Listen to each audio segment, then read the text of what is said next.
Baik, kita lanjutkan yang berikutnya, itu setelah membahas jangkauan, langkah, pagar, dan simpangan rata-rata, kita lanjut pada ragam dan simpangan baku.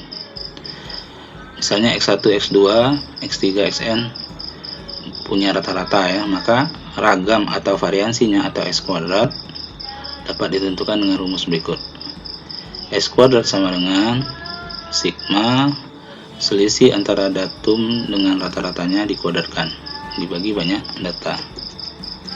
Sedangkan simpangan bakunya atau standar deviasinya adalah akar dari S kuadrat ini. Jadi untuk menentukan simpangan baku, kita harus tentukan dahulu ragam atau variansinya, baru kita bisa menentukan simpangan baku dan atau standar deviasi. Sebagai contoh ya, tentukan variansi dan simpangan baku dari data berikut. Yang pertama, kita tentukan dulu rata-ratanya, yaitu 8 tambah 7 tambah 5 tambah 2 dibagi banyak datanya 5 ya, sehingga 25 dibagi 5 sama dengan 5. Setelah itu kita tentukan sigma dari selisih antara masing-masing datum dengan rata-ratanya. Yang pertama 8 dikurang 5, lalu dikuadratkan. Kemudian 7 dikurang 5, ini 7 nya dikurang 5 rata-rata ini, lalu dikuadratkan, dan seterusnya sampai data yang terakhir yaitu 2 dikurang 5 lalu dikuadratkan. 2 kurang 5 dikuadratkan. 3 kuadrat tambah 2 kuadrat tambah 0 kuadrat tambah min 2 kuadrat tambah min 3 kuadrat. Maka ketemunya kalau dijumlahkan yaitu 26. Nah, baru kita tentukan variansinya, yaitu S kuadrat sama dengan 1/n dikali dengan jumlah dari selisih antara datum dengan rata-ratanya dikuadratkan, yaitu tadi 26 dibagi 5 yaitu 5/5. Nah, setelah kita menemukan nilai variansi, barulah kita bisa menentukan simpangan baku, yaitu akar dari S kuadrat ini. Akar dari S kuadrat itu adalah 5/5 atau 26/5. Nah, ketemunya 2,28. Nah, jadi variansinya 5,25 atau 5/5 dan simpangan bakunya adalah 2,28. Kemudian ragam dan simpangan baku data berkelompok juga hampir mirip, cuman bedanya di sini dikali FI ya, frekuensinya. Simpangan baku juga begitu, akar dari variansi ini. Oke, semakin besar simpangan, maka semakin heterogen atau bervariasi data tersebut. Sedangkan kalau semakin kecil simpangan bakunya, maka semakin homogen gitu ya, data tersebut semakin baik. Oke, sebagai contoh, ada sebuah perusahaan mengecek berat badan karyawannya, disajikan dalam bentuk tabel distribusi ini. Kita selesaikan. Yang pertama, kita tulis kembali, kita tentukan nilai tengahnya. Nilai tengah itu adalah 35 ditambah 39 dibagi 2, ketemunya 37.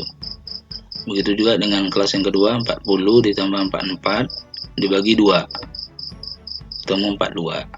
45 ditambah 49 dibagi 2, ketemunya 47, seterusnya sampai sini.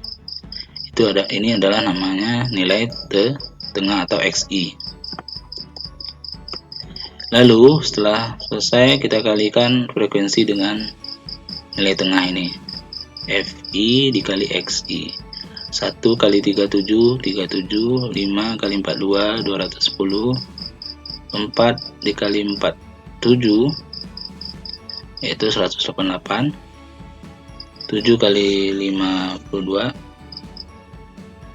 Nah, hasil dari ini kita jumlahkan yaitu 2750. Maka rata-ratanya dari data itu adalah 2000. Maka rata-rata hitung data di atas adalah 2750 dibagi 50. Kita ketemunya 55.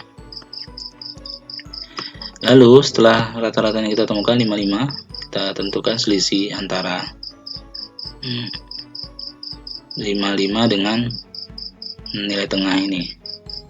37 dikurang 55 adalah min 88. Kemudian 42 dikurang 55 min 13. Selanjutnya 47 dikurang 55 adalah min 8. 52 dikurang 55 min 3. Nah, sampai terakhir 62 dikurang 55 adalah 7. Lalu kita kuadratkan, min 18 dikuadratkan 324, min 13 dikuadratkan 169. Min 8 dikuadratkan adalah 64, min 3 dikuadratkan 9, 2, 4, sedangkan 7 kalau dikuadratkan 49. Lalu hasil ini kita kalikan dengan frekuensinya, 1 kali 324, kemudian 100, kemudian 5 dikali 169, 845, 4 dikali 64, 256. Lalu sampai yang terakhir yaitu 14 dikali 49, yaitu 686. Nah, hasil-hasil ini kita jumlahkan sehingga ketemu yaitu 2250. Sehingga ragamnya bisa kita tentukan yaitu 1/50 dikali 2250 sama dengan 45. Selanjutnya simpangan baku dapat kita tentukan dari yaitu akar dari S kuadrat ini. S kuadrat adalah 45 atau 6,71. Selanjutnya yaitu angka baku. Angka baku adalah nilai yang menyatakan selisih antara nilai datum dengan rata-rata dibagi dengan simpangan bakunya. Angka baku ini digunakan untuk mengetahui perbedaan suatu kejadian dibandingkan dengan kebiasaannya. Makin besar angka bakunya, maka makin baik nilai tersebut dibandingkan dengan nilai lain yang angka bakunya lebih kecil. Rumusnya adalah Z sama dengan XI dikurang X bar per S. Z nya angka baku, nilai datum, kemudian rata-rata, S nya simpangan. Sebagai contoh, diketahui data 2,7,8 seterusnya. Tentukan angka baku dari datum 2 dan 7 ini. Ya, pertama kita tentukan dulu. Kita selesaikan ya. Yang pertama kita tentukan dulu rata-ratanya. X bar sama dengan jumlah datum kita jumlahkan dibagi banyaknya 6. Maka rata-ratanya adalah 6. Kemudian kita tentukan simpangan bakunya, yaitu akar dari selisih nilai datum dengan rata-ratanya dikuadratkan. Maka ketemunya nanti 2,65. Setelah simpangan bakunya ketemu, barulah kita bisa menentukan angka bakunya, yaitu untuk datum 2 berarti 2 dikurang rata-ratanya 6 ya. 2 kurang 6 sama dengan min dibagi dengan 2,65 atau sama dengan min 5,1. Kemudian untuk datum yang 7 berarti 7 dikurang rata-ratanya, 7 dikurang 6 sama dengan 1 dibagi simpangan bakunya 2,65, maka ketemunya 0,38. Contoh yang kedua, gaji Ratna bekerja pada suatu perusahaan yaitu 2.550.000 per bulan. Angka baku gaji Ratna yaitu 16, sedangkan simpangan baku gaji karyawan perusahaan tersebut adalah 25.000. Tentukan rata-rata gaji karyawan tersebut per bulan. Berarti diketahui XI-nya 2.550.000, angka bakunya 16, simpangan bakunya 25.000.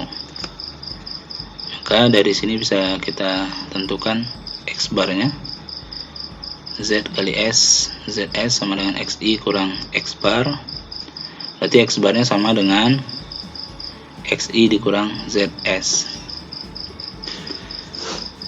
dimana 2.550.000 dikurang 16 angka bakunya dikali simpangan baku, sehingga ketemunya adalah 2.150.000. Contoh ketiga, Dina punya nilai PKN-nya 80 dan matematikanya 50. Rata-rata nilai simpangan baku matematika baku PPKN berturut-turut adalah 70 dan 8. Sedangkan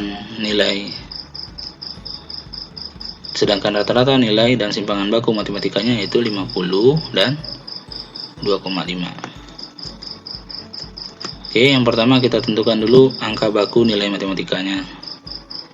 XI-nya adalah nilainya yang dia dapat adalah 55 dikurang dengan rata-rata. Rata-rata matematika adalah 50. 55 kurang 50 dibagi simpangan bakunya 2,5, maka ketemunya sama dengan 5 dibagi 2,5 yaitu 2. Sementara PPKN nilai yang dia dapat adalah 80 dikurang rata-ratanya 70 dibagi simpangan bakunya adalah 8, maka 10 dibagi 8 ketemunya 1,25. Nah, kita perhatikan nilai baku antara matematika dan PKN.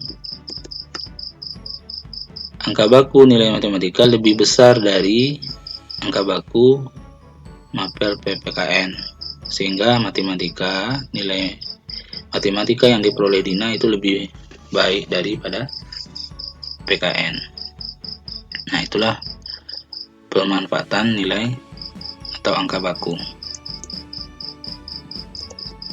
Yang terakhir yaitu koefisien variansi. Ini adalah perbandingan antara simpangan baku dan rata-rata nilai suatu data yang dinyatakan dalam persen. Nah, ini rumusnya. Koefisien variansi sama dengan simpangan dibagi rata-rata kali 100%. Semakin kecil nilai KF-nya, semakin seragam atau homogen data dan semakin baik data tersebut. Sedangkan kalau semakin besar nilainya, maka semakin tidak seragam atau heterogen, maka data tersebut kurang baik. Sebagai contoh, TV LED merek A hidupnya 87.600 dan simpangan bakunya 2.190, sedangkan merek B hidupnya lebih lama dengan simpangan bakunya juga lebih besar. Manakah yang lebih baik? Secara sekilas tentu yang B ya, kayak waktu hidupnya lebih besar. Namun kita lihat dulu koefisien variansinya.